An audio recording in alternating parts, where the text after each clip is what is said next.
Rapid revision, the Prime Minister and the Council of Ministers. This is chapter 3 of civics for ICSE class 10. This is ICSE taught well by Unacademy. I am Preksha Jain और ये chapter काफ़ी important है, इसलिए ज़्यादा time waste ना करते हुए last chapter में हमने पढ़ा था यूनियन एग्जीक्यूटिव के फर्स्ट पार्ट को, which is president and the vice president.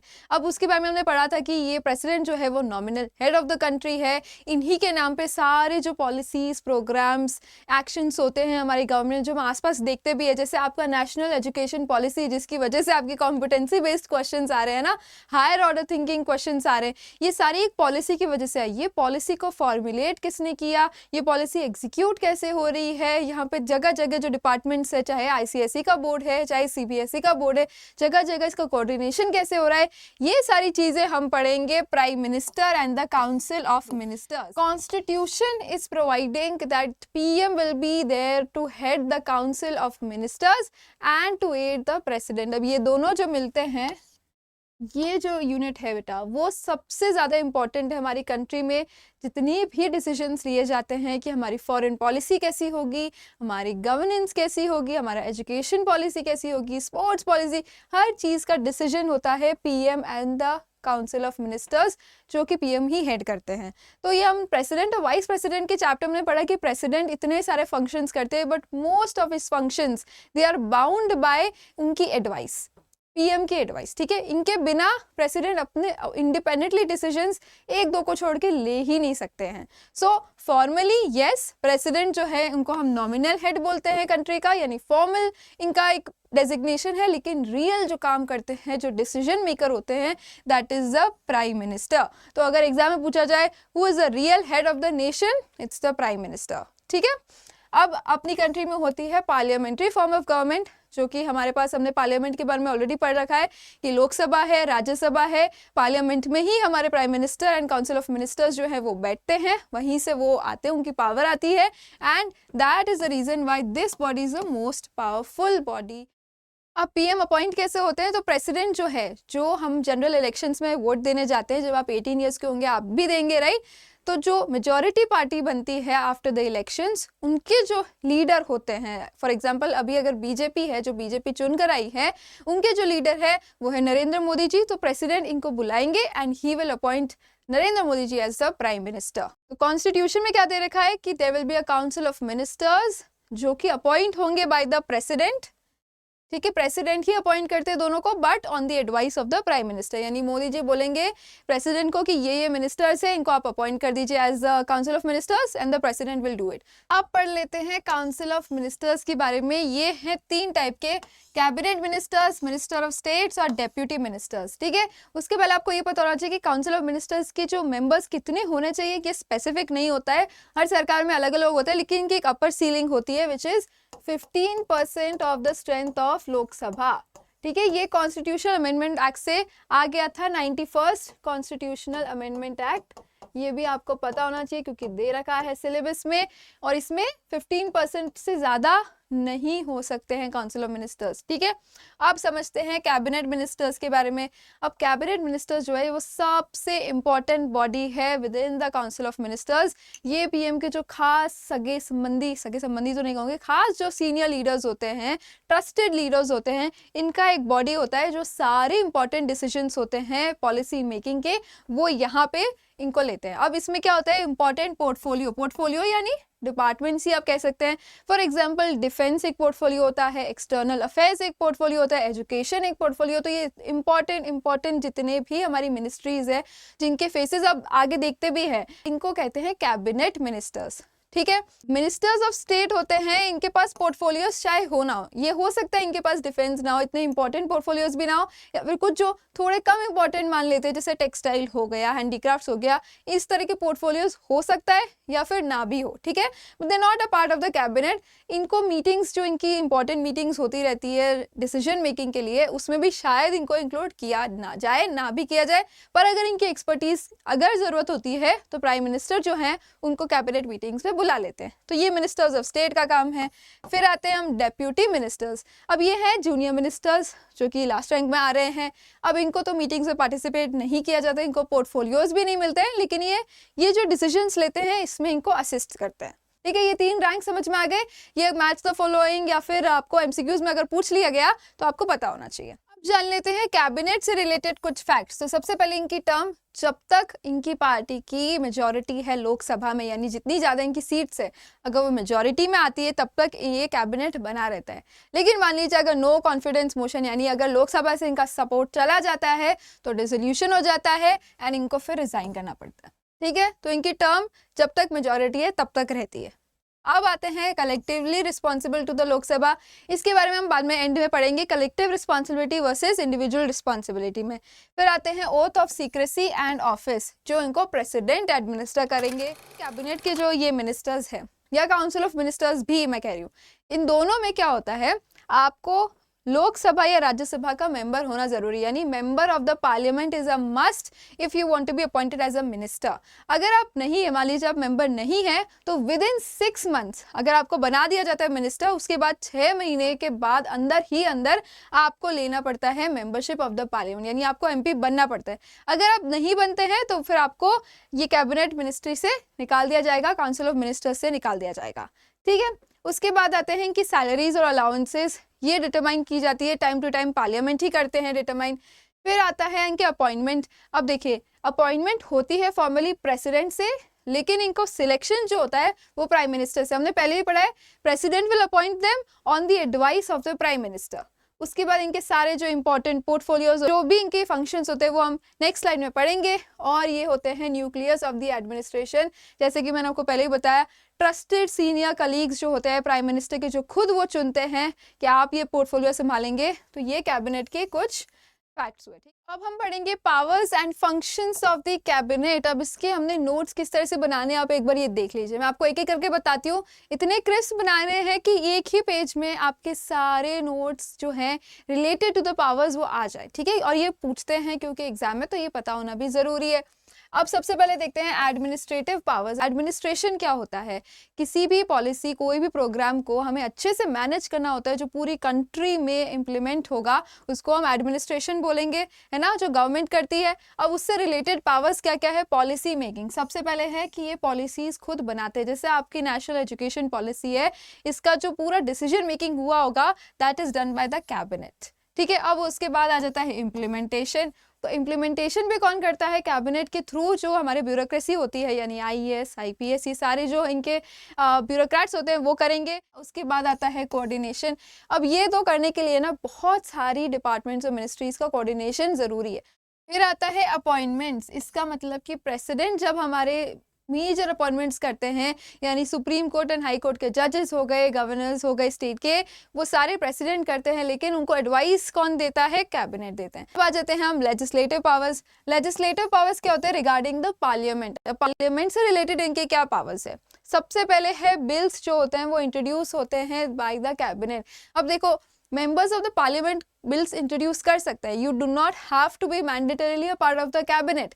लेकिन होता क्या है, यूजुअली हम देखते हैं कि 95% बिल्स जो होते हैं, जो पार्लियामेंट में पास होते हैं, इंट्रोड्यूस होते हैं, they are done through the cabinet. उनको प्रायोरिटी मिलती है, प्रेफरेंस मिलती है।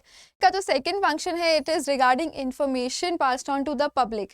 जनता को कैसे मिलती है कि क्या गवर्नमेंट क्या क्या काम कर रही है। पार्लियामेंट में जब सेशंस होते हैं, हमने पढ़ा है 0 आवर क्वेश्चनिंग का जो सेशंस होते हैं, जहाँ पे तरह तरह के सवाल सरकार से किए जाते हैं, तो कैबिनेट उनके रिप्रेजेंटेटिव्स के थ्रू इसको इंफॉर्मेशन को ले ऑन करते हैं। ठीक है, अब आते हैं constitutional amendment. Constitution of India, जिसे हम शॉर्ट में लिख सकते हैं COI, COI लिख सकते हैं। ठीक है, तो कॉन्स्टिट्यूशन ऑफ इंडिया का अमेंडमेंट भी पार्लियामेंट में कैबिनेट डिसाइड करता है कि अमेंड कर सकता है, क्या क्या हमें इसमें चेंजेस लाने ज़रूरी है, वो डिसीजन में कैबिनेट लेता है।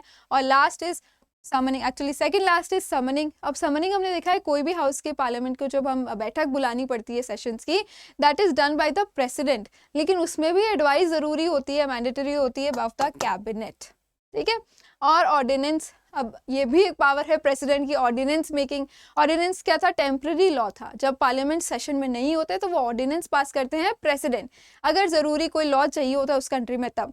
लेकिन वो ऑर्डिनेंस के लिए भी कैबिनेट ही एडवाइस करते हैं प्रेसिडेंट को कि ऑर्डिनेंस पास करें। अब देखते हैं फाइनेंशियल पावर्स क्या है कैबिनेट की। तो सबसे इंपॉर्टेंट है, जब बजट प्रेजेंट होता है इनकम और एक्सपेंडिचर के रिसीट्स लेके, तो that is presented by the finance minister, is also part of the cabinet.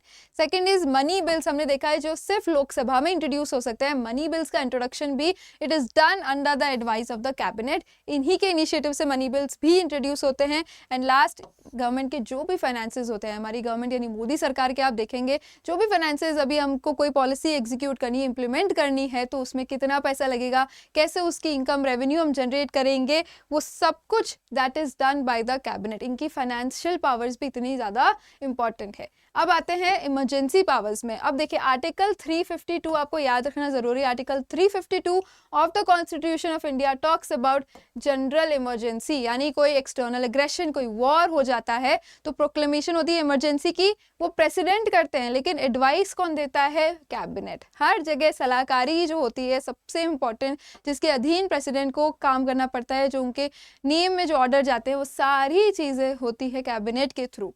अब आते हैं फाइनेंशियल इमरजेंसी या फिर president rule in a state, यानी कोई स्टेट में कोई कॉन्स्टिट्यूशनल मैकेनिज्म का फेलियर होता है, कोई काम ढंग से नहीं हो रहा होता, और जहाँ पे प्रेसिडेंट रूल लगाना पड़ता है ताकि सरकार जो अगर अच्छा काम नहीं करी तो प्रेसिडेंट का रूल जाएगा, वो काम भी वो डिसीजन भी लेंगे कैबिनेट मिनिस्टर्स।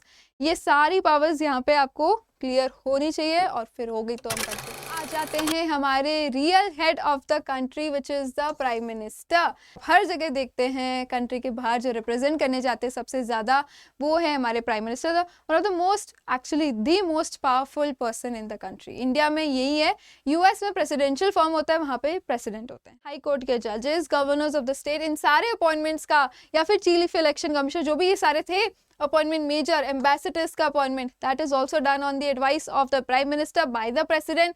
तो बेसिकली हम क्या देख रहे हैं कि प्राइम मिनिस्टर जो है वो काउंसिल ऑफ मिनिस्टर्स, जो हमने पहले पढ़ा कि cabinet is a part of council of ministers, तो उनका और प्रेसिडेंट के बीच में जो ब्रिज है, जो लिंक है, जो कम्युनिकेट कर रहा है इधर से उधर डिसीजन, वो है प्राइम मिनिस्टर।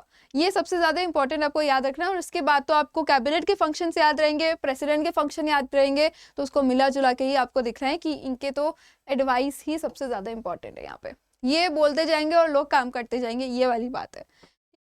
अब आ जाते हैं prime minister and the cabinet. अब कैबिनेट के बारे में तो हमने सारी ही चीज़ें पहले ही पढ़ ली है, तो इसको पता होना चाहिए कि प्राइम मिनिस्टर जो है वो हेड होते हैं कैबिनेट के। तो सारी जो कैबिनेट की मीटिंग्स होती है, चाहे वो लेजिस्लेटिव फंक्शंस के लिए हो, चाहे एडमिनिस्ट्रेटिव फंक्शंस के लिए हो, पॉलिसी मेकिंग के लिए हो, सारी मीटिंग्स को प्रिसाइड करते हैं प्राइम मिनिस्टर।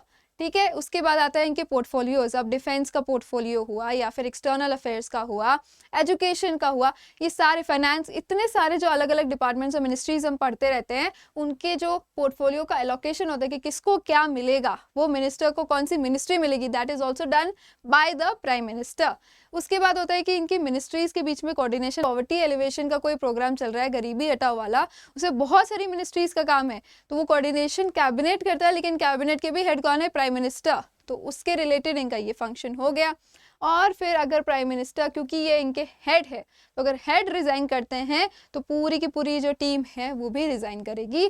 तो काउंसिल ऑफ मिनिस्टर्स या कैबिनेट को हम क्या कह सकते हैं? एक शिप है और इनके जो कैप्टन है वो प्राइम मिनिस्टर है।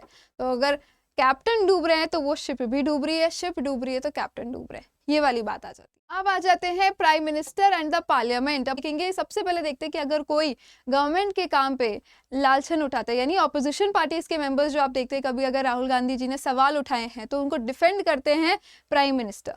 ठीक है, इस तरह की बात होती है। कोई भी मिनिस्टर, चाहे अब इनके कैबिनेट में से किसी भी मिनिस्टर पे क्वेश्चन उठाया जाए, कोई बहुत ही सीरियस से मामले उठे हैं, कभी कभी कम्युनल टेंशन के होते हैं, सेंटर स्टेट रिलेशंस, यानी सेंटर के बीच में और कोई स्टेट आ जाता है, मान लीजिए राजस्थान का स्टेट है जहाँ पे कोई ऑपोजिशन की सरकार है और वो बोलेंगे कि आप राजस्थान के साथ अच्छा नहीं कर रहे हैं, तो ये मोदी जी जो है यानी प्राइम मिनिस्टर की पोजीशन जो है, prime minister will defend it. वो इंटरवीन करेंगे इस तरह के सेंसिटिव मैटर्स में और डिफेंड करेंगे अपनी गवर्नमेंट को। Is the spokes person, chief spokesperson of the government. अब ये जो है ना, ये आप अपने वर्ड्स में लिख सकते हो, लेकिन ये कीवर्ड याद रखना जरूरी है, कीवर्ड ही एग्जाम में मैटर करेंगे। तो chief spokesperson of the government याद रखना with relation to the parliament. Spokesperson क्या होते हैं? जो आपकी तरफ से आपके रिप्रेजेंटेटिव जो होते हैं, आपके लीडर होते हैं, वो बातें करेंगे, वो डिफेंड करेंगे, वो अपने पक्ष रखेंगे, इसको बोलते हैं स्पोक्स पर्सन। ठीक है, अब आ जाते हैं prime minister as the leader of the house. House यानी पार्लियामेंट का हाउस के बारे में बात करें, चाहे अब पहले जो हमारे प्राइम मिनिस्टर थे वो थे Manmohan Singh ji, he was part of the Rajya Sabha.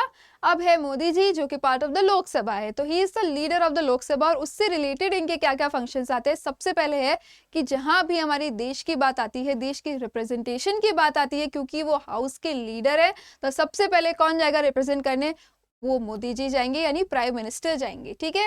National crisis like war, अगर कोई वॉर आ जाती है, कोई बाहर की कंट्री हम पे हमला करती है, यानी बात इधर तक पहुंच जाती है, तो इवन ऑपोजिशन पार्टीज यानी सारी जो मतभेद जो है वो भूल के हम साथ देंगे प्राइम मिनिस्टर का। We will extend full support to the prime minister, ताकि वो हमारे लिए आगे डिसीजंस ले पाए। जो हमारी फॉरेन पॉलिसी होती है जिसे हम कहते हैं, that is decided upon by the prime minister. And last is कि he presides over the meetings of the planning commission. अब मैंने ये स्टार इसलिए किया है, और हमने पहले भी पढ़ा है कि planning commission as a body does not exist anymore. उसकी जगह आया है एक another body which is called the NITI Aayog. NITI Aayog आया जिसके चेयरपर्सन भी प्राइम मिनिस्टर है। तो हमने ये सारे फंक्शंस होते प्राइम मिनिस्टर पढ़े, लेकिन प्राइम मिनिस्टर की इतनी पावरफुल पोजीशन को हम जान लिया है, तो अब हमको देखना पड़ेगा कि यार इतनी पावरफुल पोजीशन है तो इसके कंस्ट्रेंट्स भी तो होने चाहिए, इसको लिमिट करने के लिए कुछ तो चेक्स होने चाहिए। चेक्स एंड बैलेंसेस क्या है ये पढ़ते हैं। Check on the powers of prime minister, सबसे पहले चेक होता है कोalition गवर्नमेंट के थ्रू। कोalition गवर्नमेंट क्या होती है, गठबंधन की सरकार, साथ घाट की सरकार, यानी कि अगर एक पार्टी है XYZ तो दूसरी पार्टी होगी ABC, और ये मिलके पूरी अगर सरकार बनती है दो तीन पार्टीज को मिला के, तो that is called the कोalition government. इसमें क्या होता है कि अगर आप प्राइम मिनिस्टर जो है ये एक पार्टी के विरुद्ध काम करने लग जाते हैं तो ये पार्टी अपना सपोर्ट हटा देती है, and if this party removes that support the prime minister will lose a majority, and फिर उनको रिजाइन करना पड़ता है उनकी पार्टी के मेंबर्स के साथ। ठीक है, that is the first check on his power. Second is opposition parties of course सवाल पूछेंगे, स्क्रूटिनाइज करेंगे, क्रिटिसाइज करेंगे, तो उसकी क्या होता है कि उनकी एक आंसरेबिलिटी बनती है पार्लियामेंट में, चाहे वो लोकसभा हो चाहे वो राज्यसभा हो, and that is the second check on these powers. Last is press and public opinion. अगर हमें कोई प्रॉब्लम्स आ रही है तो हम प्रोटेस्ट के थ्रू, कैंपेन्स के थ्रू पहुंचा सकते हैं अपना ओपिनियन इन क्रिटिसिज्म और इन support of the prime minister. And press जो है, प्रेस यानी मीडिया, चाहे वो टेलीविजन की हो, रेडियो की हो, न्यूज़पेपर्स की हो, वो भी इनके एक्शंस को टाइम टू टाइम क्रिटिसाइज कर सकती है, अपने ओपिनियंस को वॉइस कर सकती है। अब लास्ट हमारा टॉपिक है collective responsibility versus individual responsibilities of the council of ministers which is headed by the prime minister. ठीक है, article 75(3) of the constitution of India, ये याद रखने की जरूरत है। कुछ कुछ आर्टिकल से मैं आपको हमेशा बताती हूँ, कुछ कुछ आर्टिकल से जिसका लिस्ट हम एक सेपरेट सेशन में देख लेंगे कि क्या क्या इंपॉर्टेंट है। ठीक है, आप ये प्रिंसिपल ऑफ कलेक्टिव रिस्पॉन्सिबिलिटी की बात करते हैं। कलेक्टिव रिस्पॉन्सिबिलिटी क्या होती है कि अगर आप एक टीम है, काउंसिल ऑफ मिनिस्टर्स की टीम है, अगर आप इंडिविजुअली इनके साथ सहमति नहीं भी देते हैं, लेकिन जब भी कोई डिसीजन होता है तो you will be represented as a team. ये आपको एक दूसरे को, कोई भी क्रिटिसिज्म आता है तो एक दूसरे को डिफेंड करना है। तो टीम वर्क को याद रखोगे तो ये आपको फंक्शंस भी अच्छे से याद रह जाएंगे। ठीक है, अब इंडिविजुअल रिस्पॉन्सिबिलिटी, अब हर टीम में इंडिविजुअली भी कुछ कुछ जिम्मेदारी होनी चाहिए। अगर आपने कोई गलती करी है तो आप रेजिग्नेशन दे सकते हो, which is what individual responsibility says. ठीक है, फॉर एग्जाम्पल रेलवेज में ये बहुत देखा जाता था, अगर ट्रेन का कोई एक्सीडेंट हो जाता है तो रेलवे मिनिस्टर अपनी जवाबदारी, अपनी अकाउंटेबिलिटी समझते थे और रिजाइन कर देते थे। तो ये वाली चीज़ है इधर कि हर मिनिस्टर अपनी जवाबदारी इंडिविजुअली भी समझता है, and they are obviously individually responsible to the president जो उनको ऑफिशियली अपॉइंट करते हैं, एंड प्राइम मिनिस्टर जो कि उनको सिलेक्ट करते हैं। जो बोलते हैं ना कि प्रेसिडेंट अपॉइंट करते हैं on the advice of PM, तो इन दोनों के लिए भी दे आर इक्वली रिस्पॉन्सिबल। ठीक है, तो हर इंसान जो भी कोई काम कर रहा है उनका जवाबदारी प्राइम मिनिस्टर, प्रेसिडेंट और लोगों की तरफ बनती है। ये वाली बात हो गई। लास्ट पॉइंट जो कंक्लूडिंग पॉइंट है कि प्राइम मिनिस्टर और council of ministers, yes they are an important body, very very important body when it comes to the governance and policy formulation, लेकिन they are also answerable to the people for every action that is taken by them. तो जनता के प्रति जो हम उनको elect करके ला रहे हैं तो वो ऑब्वियसली वो हमारी तरफ रिस्पॉन्सिबल है, अकाउंटेबल है, हर एक एक्शन के लिए जो हमको अफेक्ट करेगा, हमारी कंट्री को अफेक्ट करेगा। All right, with this we come to the end of this chapter. I hope you found it helpful. I will see you in my next video. Till then keep learning, be kind, thank you.